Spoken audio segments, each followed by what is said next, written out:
So I could give my big formal interview or intro, but I just want to start by saying it's been such a fun day. Today really epitomizes what exploring by the seat of your pants has been all about. We started the day live in Alberta with the Phil Currie Dino Museum with Dr. Emily Bamforth doing a tour of their amazing galleries. We just wrapped up with the Toronto Zoo talking about animal food with like a live giraffe, which is basically like a dinosaur-sized mammal. And we are wrapping up with even more dinosaurs today at the Royal BC Museum with Dr. Victoria Arbour. She's one of my favorite people we've ever had on the broadcast. She's joined us more than almost any other person we've ever had on, so it's such a thrill to have her back. I can't encourage you enough. If you get a chance to go to the museum in person or check out their site, there's lots to explore and discover there. And if you want to see more of Victoria, you can head to our YouTube channel and dive in there as well. Before I bring her on with her slick, new, cool setup they've got there at the museum, I want to note we do have a Kahoot today. So between our talk and our Q&A, if you want to play along with a little 4-question quiz to test your understanding and have some fun, we'll be doing that in about 20-25 minutes. So without further ado, as I've said, Dr. Arbour's joining us. She's going to take us on a deep dive about discovering dinosaurs in British Columbia. I hope you're as excited as I am. I sure hope you are. We're going to turn it over to her. Thank you so much for joining us, Victoria, and take us away. Thanks so much for having me. Hi, everybody. I am really excited to talk about dinosaurs today. I'm going to do a little introduction about where I am and who I am, and then we're going to dive into dinosaur stuff. All right, so I want to first start by acknowledging that the Royal BC Museum is located on the traditional territories of the Lekwungen peoples, which are today represented by the Songhees and Ekswepsum nations. And I'm really grateful to be able to live in this beautiful place. This isn't my original home. I'm from Nova Scotia, Canada originally, and I've been living here for about 7 years and very grateful for the opportunity to do what I do here on these beautiful lands. For anyone who doesn't know where Victoria, British Columbia is, where Victoria Arbour lives, we live in British Columbia on the west coast of Canada, this giant province on the west coast. And the Royal BC Museum is located here on Vancouver Island, this little pretty big island off the west coast again. And we're located at the very southern tip of it. And this is what my museum looks like. It's a beautiful place to work. And I love working here and getting to do all the things that I do with dinosaurs here every day. As a curator of paleontology, my job has a bunch of different parts. I help look after the fossil collection, which is actually mostly not dinosaurs here yet. Part of what I'm trying to do is find more dinosaurs for our collection, but we have beautiful fossils of ancient sea creatures and plants and insects, all kinds of neat things that lived at the same time as dinosaurs, before the dinosaurs, after the dinosaurs. And so we're trying to get more dinosaurs here. And that's part of where my research program comes in. So I'm a scientist, I'm a paleontologist. We go out and look for new dinosaur fossils. We bring them back to the museum, we study them. I get to do math and drawing and writing, all those great things that a scientist does.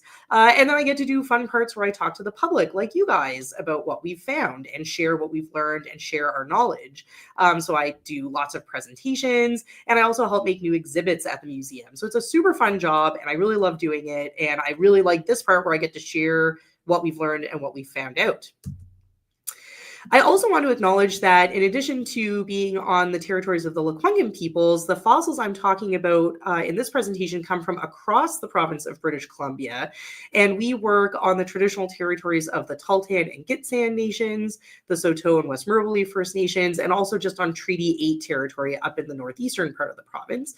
And we're really grateful that we are able to work on this land. And in many cases, we are joined by members of those nations who work with us or give us advice on the best ways to be doing this work on their land. And so we're really grateful for that as well. Okay, so today I'm talking about all of the different work we've been doing for the last few years where we are looking for new dinosaurs across British Columbia, Canada. When you think about places to find dinosaurs, British Columbia is probably not the first place on your list of good places to find dinosaurs.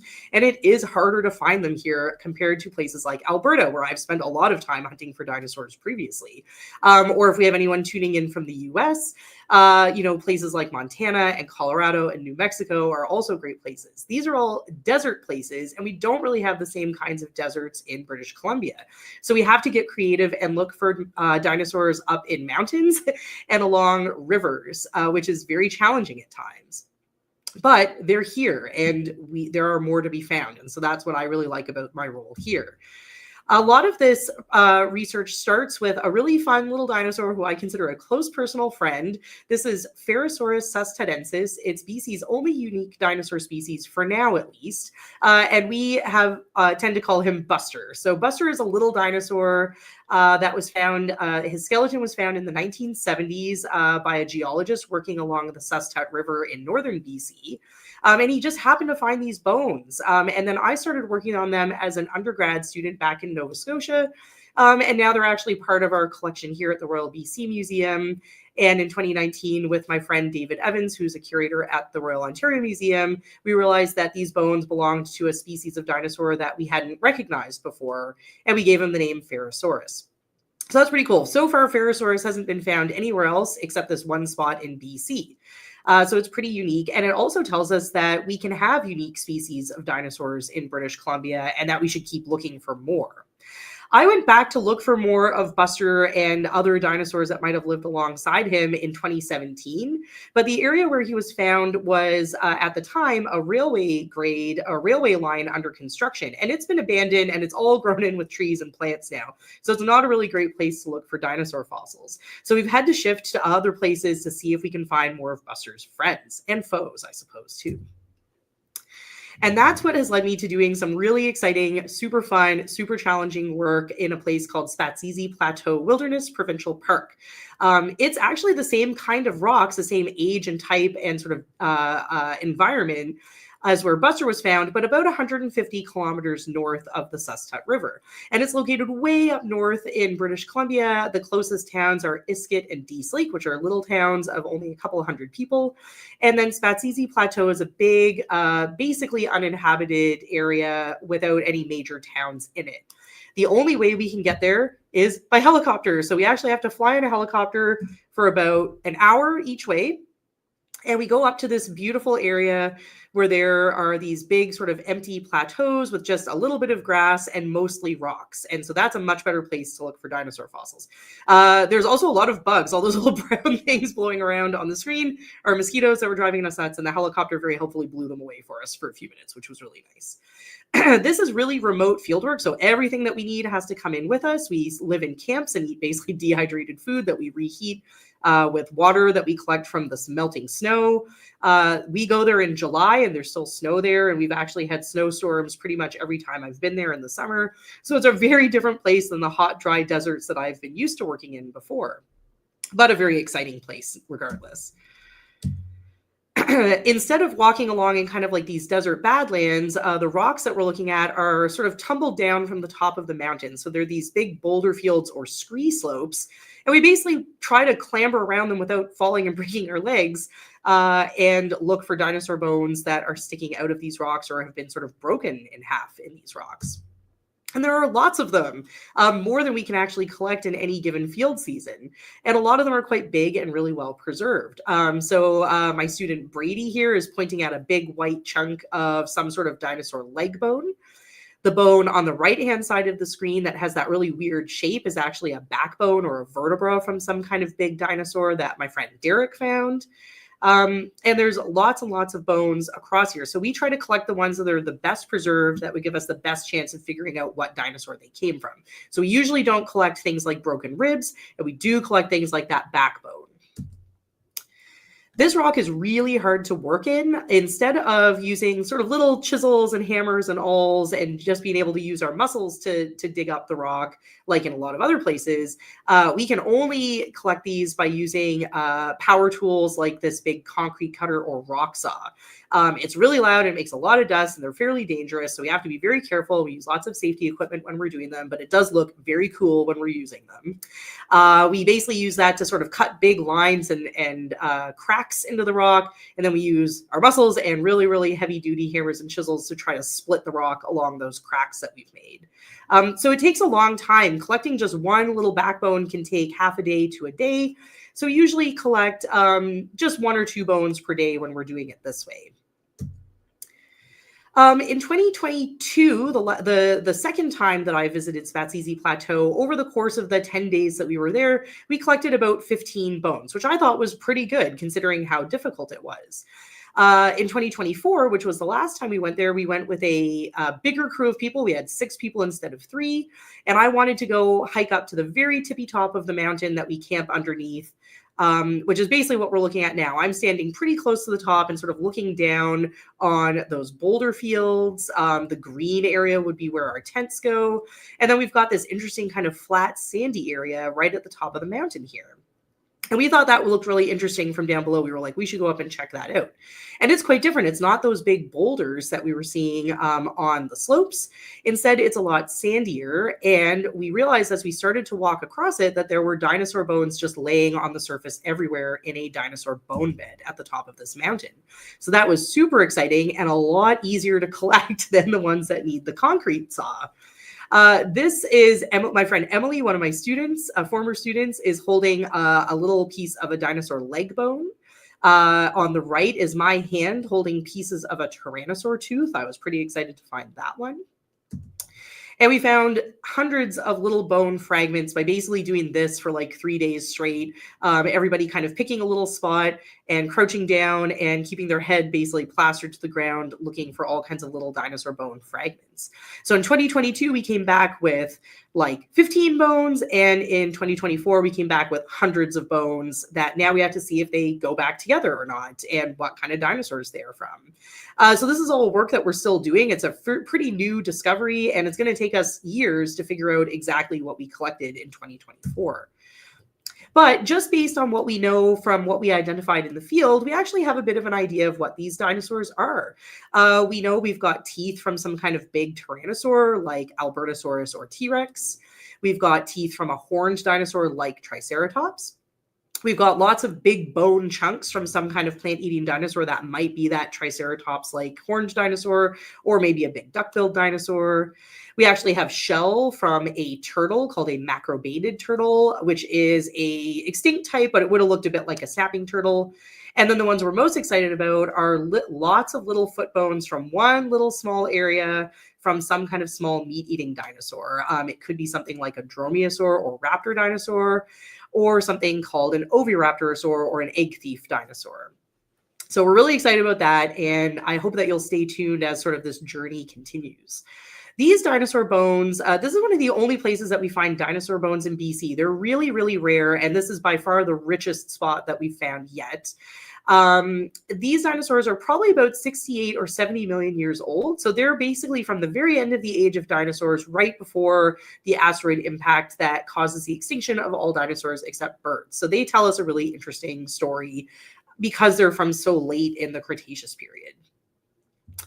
All right, I'm going to move us along to some of our other projects. So dinosaur bones are not very common in BC in general, but dinosaur footprints are. And actually, British Columbia is the best place to find dinosaur footprints in basically all of Canada. So even though we tend not to think about BC as a great place for dinosaur fossils, we actually are. We've known about these dinosaur footprints for at least 100 years, and lots of people have spent time collecting and studying them. The dinosaur footprints are often found in an area of BC we call the Peace region. It's basically sort of like the flatter northeast corner of the province and the sort of Rocky Mountain foothills and sort of at the edge of the mountains. And it's a wonderful place. We find dinosaur footprints in 2 different areas there that we work on. We work on footprints from the Tumbler Ridge area with our friends from the Tumbler Ridge Museum. And we also work on a special dinosaur footprint site called a track site. We call it the Nisatu Nimasu Wachi track site, which is a Cree name given to it by the Saulteaux First Nation. And it's really different. So instead of being up on a mountain, we're actually in the boreal forest. We sort of drive along an old logging road and then get to this beautiful exposed surface with all these dinosaur footprints at the surface. We usually have a big team of people working on it. This just gives you a little slice of the idea of what it is like to sort of be walking around and working at this site. And I'm going to tell you a bit more about how we actually study and collect the dinosaur footprints from there. So at this particular spot, the dinosaur footprints are actually impressed into an ancient mud. And there are lots and lots of them of all different sorts. Most of the dinosaurs leave 3 toes. That's what most dinosaur footprints look like. And the different widths and shapes and sizes tell us about the different types of dinosaurs that could have been leaving these footprints. This site is about 110 to 120 million years old, so it's much older than the Spatsizi Plateau site. There's almost as much time between here and Spatsizi Plateau as between Spatsizi Plateau and us. So the dinosaurs are really different at this site. We've been doing lots of mapping. We've been there 2 times now for about 10 days each. One of the big things we're doing is making a map of the site. So we use this grid square laid on the ground and then draw what we see and take lots of notes in our field notebooks about the sizes of the footprints and what direction they're going in and who might have made them. And we end up with something like this. We've only mapped about a third of the track site so far, and that's what you're seeing here when we add all of those different little drawn pages together. And our guess is that there's probably over 1,000 footprints exposed on this surface, which is about the size of a soccer field. It's a really, really cool spot, a really neat spot to be able to work at and walk around and sort of imagine these dinosaurs moving around this area. Unlike when we're on Spatsizi Plateau and we're collecting the actual dinosaur bones, we usually don't collect original dinosaur footprints. We can, but we also sometimes want to leave them in place, like at this site where we want to see where their relationships with the other footprints. So instead, we make exact copies of them using silicone molding material, basically a silicone rubber that we paint on in layers and we let it dry, and then we put a hard backing on it. And then we get this exact copy. And so my friend Calla Scott, who is the fossil preparator here, does a lot of this work while we're up at the track site. And we've molded about 10 different footprints so far that are now at the Royal BC Museum's collection. So we can sort of look at them and make copies of them too. And we're also doing research on the site to try to figure out what all the different dinosaurs were. When you only have a footprint, it can be a little tricky to figure out which exact dinosaur made that footprint. But that's part of what we're trying to figure out. And unlike a lot of the meat-eating dinosaurs that leave only 3-toed footprints at this site, there are actually a couple of really interesting ones that are very large and leave 4 toes on the ground. There's only a couple of meat-eating dinosaurs that can do that. And so this was the project that one of my students, Teague Dixon, was working on. They were trying to figure out who left these really, really giant 4-toed meat-eating dinosaur footprints. So first they compared it with other footprints that were similar from elsewhere in North America. And then they compared them with the foot skeletons of different dinosaurs that could maybe have left these kinds of footprints. And then by doing lots of interesting math and statistics, they were basically able to find out that the best match for those big 4-toed footprints were from the foot skeletons of oviraptorosaurs. And this is a really big oviraptorosaur, the second biggest one that we know of just based on its footprints. And also one of the oldest ones in North America. So it's really neat. And without this site in British Columbia, we would have no idea that there were big oviraptorosaurs here at that time. Another project we're working on is actually looking at these really interesting, big, beefy, blocky footprints that are found in a couple of sequences across the surface. And this is what my current student, Elodie, is working on. And these are actually the giant footprints of a big plant-eating dinosaur called a sauropod, or a long-necked dinosaur, something like a brachiosaurus.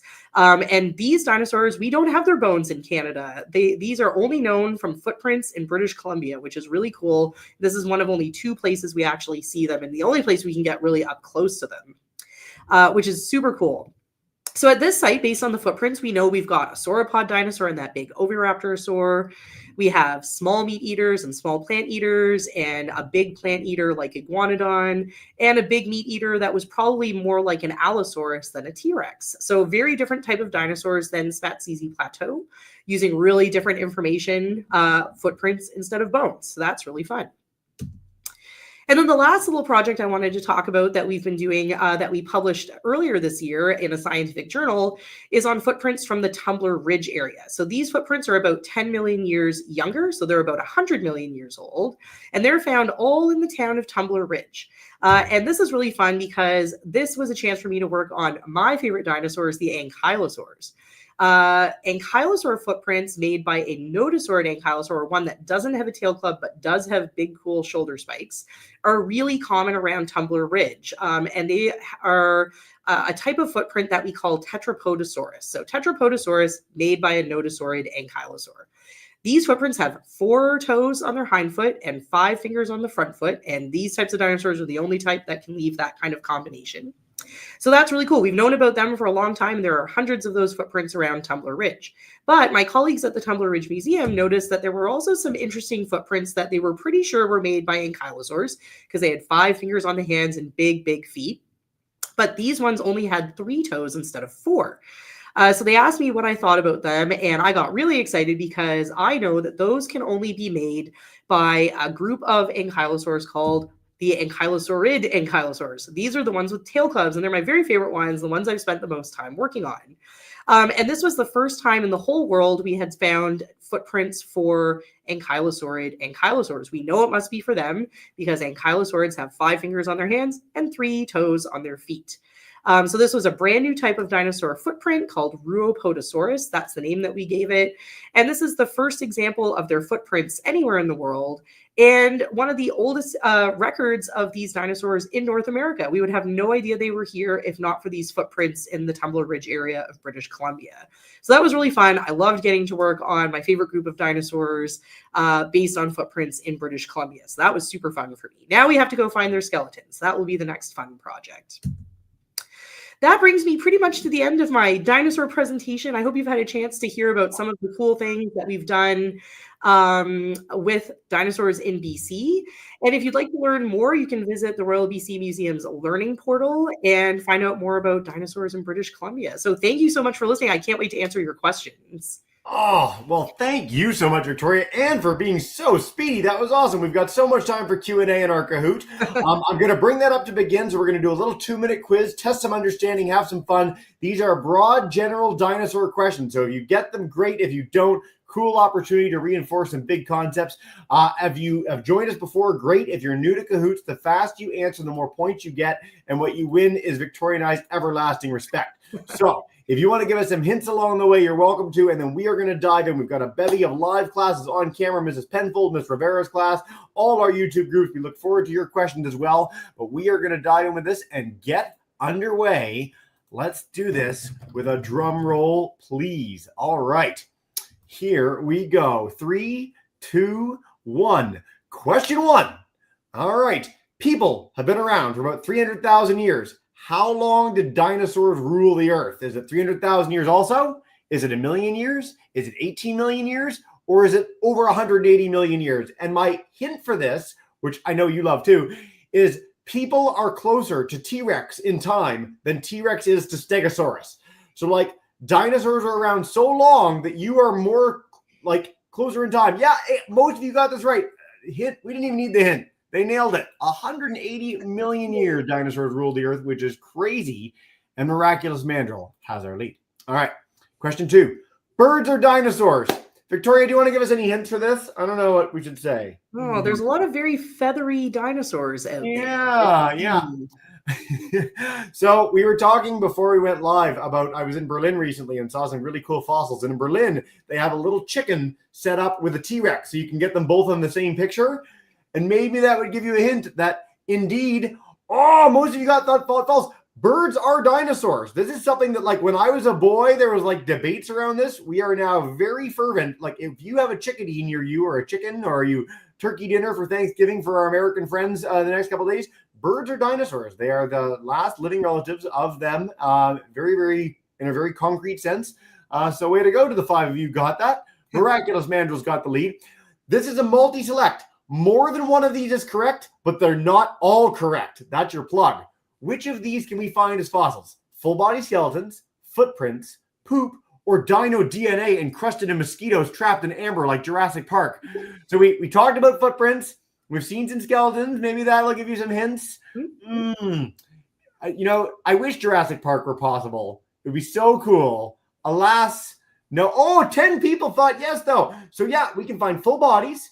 We can find footprints and poo. There's a special term for poo, Victoria. Can you tell us what it is? Yes, it's called a coprolite. Yeah, so scientists come up with these big fancy terms and they sound very fancy and they talk to each other about coprolites. And all that means is that they found a big pile of fossil poo, which is the best. And we learn an awful lot from coprolites. Scientists love finding coprolites. This answer changed our whole leaderboard. Rational Kitten takes our lead. All right, final question. True or false? Dinosaurs are the biggest animals ever found on Earth. I love throwing this in. They're really big. We talked about some really big things today. Are they the biggest ever?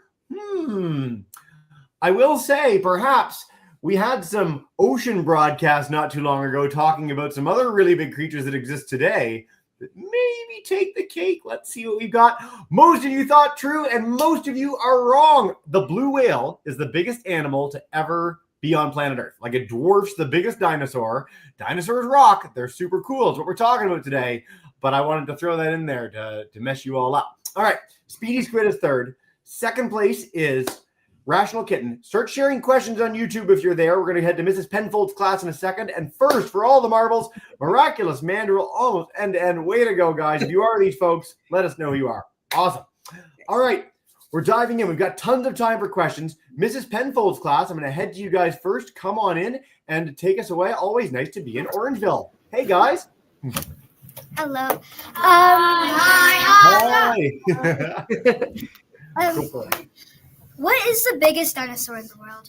Ooh. Oh, that's such a good question. And all the paleontologists love to argue about that all the time. So sometimes it's really hard to tell what the biggest one is. We know the biggest ones were sauropod dinosaurs. So whatever the biggest one is, it's going to be a long-necked sauropod dinosaur.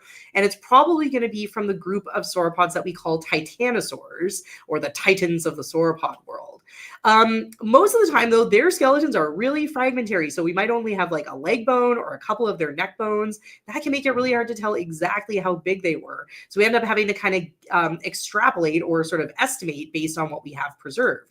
But some of the very biggest ones were things like Dreadnoughtus from South America, Argentinosaurus from Argentina. And I'm trying to think what some of the other biggest ones are. Futoloncosaurus, which is also a really big one. So most of them are from South America, but they're all really big. They're all like kind of like in the same size range. Yeah. Well, so I want to harp on something here for a second. And it's one of the key things about being a paleontologist that's so cool is that, like, how could we not know such a thing? Well, we're always finding new dinosaurs. So like on Earth right now, there are 2 million at least kinds of animal. And how many species of dinosaur have we found ever in all our hunting? Several thousand, maybe? Something like I think that? it's around like 1,500 that we know of so far. So depending on how many we agree on. Which is crazy because over 180 million years, there would have been almost certainly like at least 1 million species of dinosaur. Like it's probably over that time. And we found 1,500, which means that every time we really look and we go to South America and we go to China and we go to North America for the bone beds, we're finding new species. And in fact, we're not just finding new species, we're finding new monstrous species that are like 100 plus feet long. So kids, I mean, whether you just love dinosaurs and you're just keen on them or you want to become a paleontologist, like if you're like Dr. Arbour, you get to go explore and like find new species. And it's one of the coolest things on planet Earth. So I love that first question. Thank you so, so much. Miss Rivera, if you want to flick on your mic, we'd love to have you come on in Ottawa. We've got one from the chat in the meantime, which is when you're in the field, you highlighted this video of all the mosquitoes horrifyingly as the helicopter's coming in. What are your other challenges in the field? So lots of bugs, anything else that's sketchy? Lots of bugs. We thought we should maybe make a bingo card of all the different things that can happen to us in the field, but then we didn't want to invite those bad things to happen to us. But on Spatsizi Plateau, the very first year that I went there in 2019, we had just started to find dinosaur bones after days and days of looking in different spots. And then the next day it rained all day and then it got cold and it was a giant blizzard in the middle of August, which is a little bit much even for me as a Canadian. So snow can be a problem in British Columbia. We also had to cancel our 2023 Spatsizi trip because of wildfires. And so that can be a problem. We're working off in the forests and in these remote areas. In 2024, the bugs were the worst. The mosquitoes were unlike anything I've ever experienced. They were just on us all the time and it was horrible, but we still had a great time. And in some places like in Alberta, it can get really, really, really hot, like much hotter than I'm used to most of the time. So you get to have to experience all these different kind of like weather adventures and animal adventures, but it's all worth it in the end, and it all builds character, which is great. So, and it makes for fantastic footage and pictures of you being out in the field dealing with all these acts of nature. Fantastic. All right, Miss Rivera, we're going to come in, see if we can hear you guys. Let's talk. Talk to me. Hello, Miss Rivera. Maybe, kind of, sort of. You're there. I can hear you. Go ahead. Yes, Emilia. What? Yes. Just a second, please. Yes, go ahead. What is the smallest dinosaur? Ooh, we went from the biggest to the that's a smallest, great Victoria. question. Smallest dinosaur. So just like with the biggest one, it's actually kind of hard to tell what the smallest one is. And there's a few that are really small. So some of the really small ones are usually small meat-eating dinosaurs. The classic one is Compsognathus. That's a very small one that's like about the size of a chicken if a chicken had a long tail. And there's a couple of dinosaurs that are all kind of in that size range. There's one called Microraptor, which had wings not just on its arms, but also big wings on its hind legs. And there's another really interesting little guy called Yichi from China, and it has wings that are like a bat's wings instead of feathers, and they're all really, really small. But the actual smallest dinosaur, because all birds are dinosaurs, is a hummingbird that I think is called like the bee hummingbird, and it's teeny, teeny, tiny. So that's the smallest dinosaur that we know of. There's a hummingbird moth, and the hummingbird moth is bigger than the hummingbird. Like the hummingbirds are I so believe tiny. it. So I love when we get that question. Also, Microraptor. Everybody should go look up Microraptor when you're done this broadcast. It's one of the coolest fossils in the world. It's so freaky and awesome. I just love it. All right, Mrs. Penfold's class, we're back to Orangeville. Come on in, guys, with the second question. Hey, so many. Okay, wait. How did the dinosaurs get extinct? Yes. Did dinosaurs go extinct? Lots of dinosaurs went extinct, but not all dinosaurs went extinct. So at the very end of the Cretaceous period, this chunk of time where dinosaurs were alive, one of the three chunks of times dinosaurs were alive, and that was about 66 million years ago, a huge asteroid the size of Mount Everest crashes into the Earth, and dinosaurs and everything else have a really bad day. Lots of things die within a couple of days of that happening, because it's not really good to have a big mountain slam into your planet. No.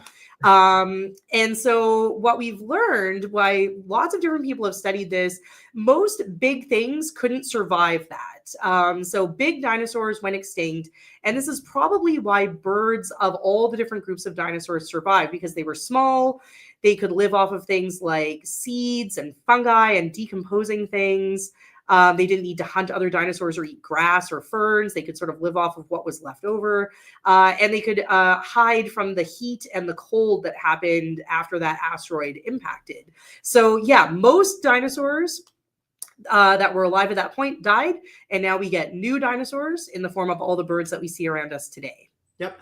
I love talking about the impact. And I mean, the way I've heard it described, which I really like, is that basically every species larger than a dog went extinct. That's pretty much it. Yeah. Right? Like you if you were to be able to hide from that sort of fiery blast that happened. And so if you could hide in like logs or little caves, or if you could hide at the bottom of a pond, like a turtle could hold its breath and sink down and stay away from that heat, then you could make it. But if you were just exposed on the surface, it wasn't a very good time. Yeah, it's one of my very favorite things to read about. I've known about this since I was the age of our students today, but the more we learn about it, the more we make that story richer of how bad a day it was. And it's super, super cool science. So thanks, guys. I will say too, for our audience, we're going to take as many questions as we can, but email me the rest and I'll pass them to Victoria. We'll get all your dino questions answered. I love how keen you all are. So one of our questions is, if someone wants to be you, they want to go into the field and deal with the mosquitoes and the heat and the blizzards and everything, what should they do in school? Yeah, so you got to do a lot of school. So I like to joke with people that by the time I finished school, I was in like grade 22 or 23. So I went to school just like you guys are doing now. After I graduated high school, I went to university. So I did my bachelor's degree, which takes 4 years. Then I did a master's degree, which takes another 2 years. And that's when you kind of start to become like a real scientist, where you're really just kind of doing science work instead of taking classes and sitting in a classroom. And then I did something called a PhD. That's the last degree really you can get. And that takes 5 years. And then I was really old and had lots of knowledge in my brain and knew how to do lots of things. But lots of things that were really helpful was that I had really good teachers and I had really supportive parents who really wanted me to do whatever I wanted to do. I've been really lucky because there's not a lot of jobs for paleontologists, so luck is definitely part of it too. But I've worked really hard to become good at math and science, so learning lots about geology and lots about animals and biology. I've learned a lot about physics and chemistry in order to become a paleontologist. I do a lot of drawing every day, so I do lots of sketching and drawing. I do lots of different kinds of math, and I do a lot of writing. So actually being a good writer is really helpful too. And then I get to do things like this where I talk to different people. So I have good public speaking skills and enjoy being in the outdoors a little bit. I actually wasn't a really outdoorsy kid. I played outside, but I didn't do a lot of camping. Yeah. And those were things that I learned as a grown up and learned how to be comfortable while being outside in uncomfortable situations. Well, so there's lots of different things to sort of think about and do, and there's lots of different ways to be a paleontologist too. We're so glad you put in all that effort, because it's always really such a pleasure having you on. And I know luck does play a role, but you certainly put in the work and in every possible way to get here, and it's really, really impressive. It's really fun too, though. So that's the thing. It's like it's a really fun job, and I really liked doing all of those things. So you got to find something that you really like doing, and then sort of follow it through all the way. I love stressing that, because to become a doctor in any field is daunting. It's a lot of school and it sounds very scary. You're in grade 5. The idea of being in grade 22 is like, oh my gosh. But like for half of that, you're getting to play for the work that you do. And at the end of that, you're young. You get to work with amazing people from all over the world doing something you love for the rest of your life. Yeah. Which is pretty great. It's not for everybody, but if it is for you, it is well worth putting that effort. Every person who is a doctor that we have on the broadcast loves what they do, whether it's paleontology, geology, oceanography. There's a lot of cool disciplines out there. So I love that message. Thank you very much for that.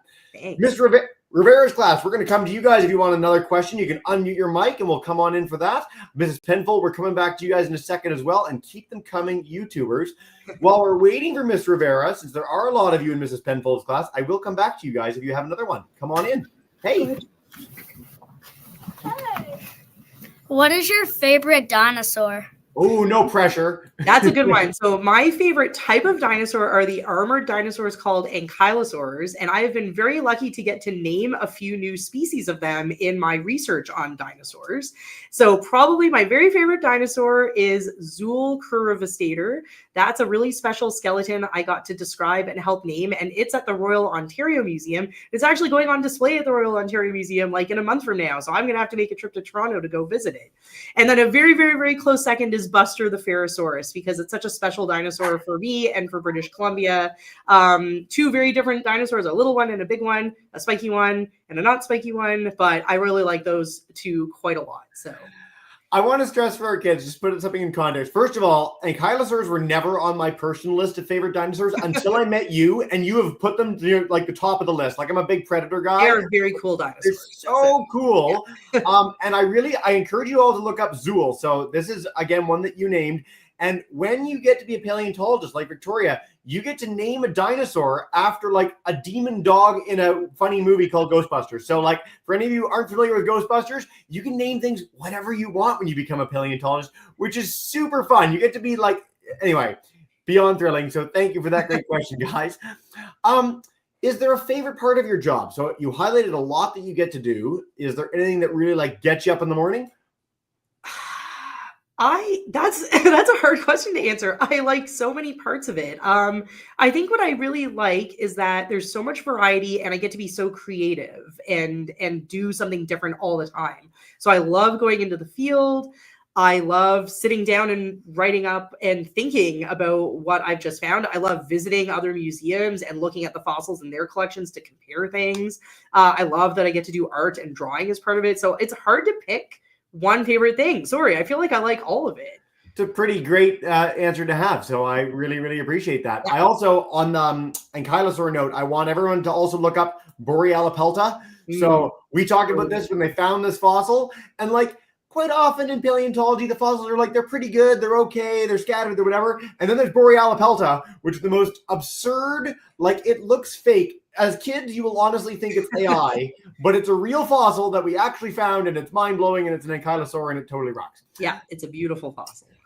All right, time flies and you're having fun. We're going to take just 2 more questions before we wrap up.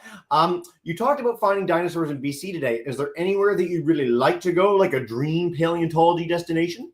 Oh, what a great question. So I have a couple of places. So one of my favorite places that I have been to was actually my very first dinosaur dig was looking for dinosaurs in Nova Scotia. Again, not a place that we think of, but they have really cool dinosaurs. And I would love to go back and look for more of them with my friends at the Fundy Geological Museum sometime. And that's a beautiful spot to go visit. I guess like places on my list that I'd love to go look for dinosaurs is I think it would be super cool to go on one of the Antarctic dinosaur expeditions sometime. And I feel like I've had some good practice working in the snowy mountains in BC at this point. So I think that would be a real adventure. But everywhere I've been is so beautiful and so different. It's all amazing. We live on an amazing planet and everywhere is so cool and the people are different and you make new friends and try new food and get to see cool animals and cool landscapes. So it's all great. What a great message. I want to harp on something very briefly. We're going to sneak this in. Why would dinosaurs be in Antarctica for our students that might not know? That's a great question. So when dinosaurs were alive, the planet was a lot warmer and the continents were in different positions. And that meant that Antarctica, even though it was pretty close to where it is now, it wasn't covered in ice. So you could actually live on Antarctica all year long with forests and trees and plants to eat. And so there were dinosaurs living in Antarctica millions of years ago. Yeah, and one of the coolest ones for anyone who wants to check it out is Cryolophosaurus, which is like this mid-sized, not as big as T-Rex apex predator that's got this cool head frill and looks really awesome, and I just absolutely love them. So I encourage you to check those out. Mrs. Penfold's class, you guys have been so keen, so I'm going to bring you in for one final question before we say farewell. Come on in and take us away. Hey. What's the forest name that most dinosaurs live in? Oh, yeah. What's the forest named that most dinosaurs live in? Yeah. Well, that's a great question. Dinosaurs lived in lots of different environments. And so a lot of dinosaurs that lived in places like Alberta or Montana, they were living in what would have looked a lot like Louisiana or Florida today. So we would call those things like cypress swamps. So where there's lots of cypress trees, it's kind of boggy and muddy in places. There's lots of rivers and the ocean is really close by. But dinosaurs lived in all kinds of different environments. There are dinosaurs that lived in deserts, like in Mongolia, like very similar to what it looks like there today. There are dinosaurs that lived in the mountains, like the ones that we have in BC. We're in the mountains finding the fossils, but they also were living in the mountain valleys that existed back then. And like I said, there were dinosaurs that lived in forests that would have been totally different from anything today, with different types of plants and trees and living at the poles, like in Antarctica. So things that we don't really have a close comparison to. So that's a great question. I hope that answers what you were thinking. It's a great question. And I want to stress, I don't usually highlight things that people have to pay for, but I can't encourage enough. The greatest series ever on dinosaurs is Prehistoric Planet. There's 2 seasons of it. They highlight different habitats that dinosaurs live in. So if you ever get the chance, it's on Apple TV. It's really amazing. It's like one of the favorite things I've ever watched in my life. So they highlight things in Antarctica and in cold places, warm places, in the sky, in the water. Can't recommend it enough. Victoria, this has been so much fun. I know our kids are wrapping up their day pretty soon. So before we go and bring in our classes to say thank you and farewell, is there any final message you want to leave our classes with today? I just hope everyone enjoyed learning about dinosaurs and follows whatever they're interested in doing. If it's dinosaurs, if it's something else, and just stay curious and keep exploring. No better message than that. Thank you so much for joining us. Our second paleontology program of the day will be on YouTube. So if anyone wants to share with family and friends, they can go there. And as you well know, we wrap up every broadcast by bringing in our classes to say a big thank you and farewell. If you're on YouTube and you want to scream and yell, you're welcome to annoy the principal. You have our permission. Mrs. Harris class, Mrs. Penfold's class, thank you so much, guys. Have a wonderful day.